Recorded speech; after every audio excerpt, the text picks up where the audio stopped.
tool ជំនួយមួយដើម្បីឲ្យយើងមានពេលផឹកកាហ្វេមានពេលជួបជុំគ្រួសារណាអូខេ intelligent smooth skin អានេះវា smooth លំដាប់គេហៅ frequency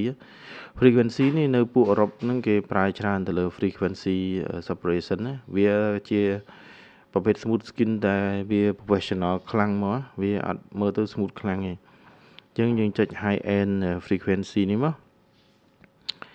សម្រួលការងារបានបទុដៃយើងមិនសូវយើងធ្វើការច្រើនម៉ោងអូខេបទុដៃយើងបានសំខាន់ណា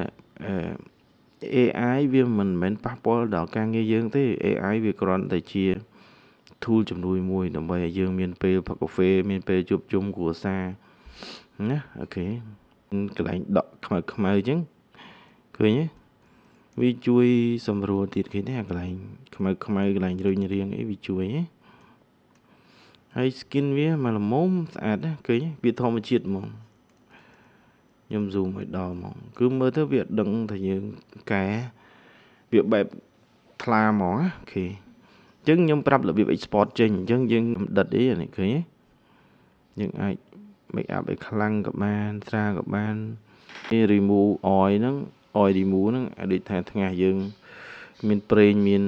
អលើបអលងយើង remove ចេញអានេះ remove ដែលអត់ចូលចិត្ត smooth គឺត្រូវឲ្យកម្មវិធីហ្នឹងអានេះក៏ពណ៌រំខាននៅលើមុខអានេះពណ៌រំខាននៅលើដងខ្លួនណាអូខេបង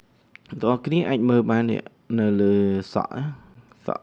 រឿងចាំងសហ្នឹងវាដកមកស្អាតណាឃើញទេលឿនទេលើគិតមើលអស់គ្នាមើលល្អមិនល្អ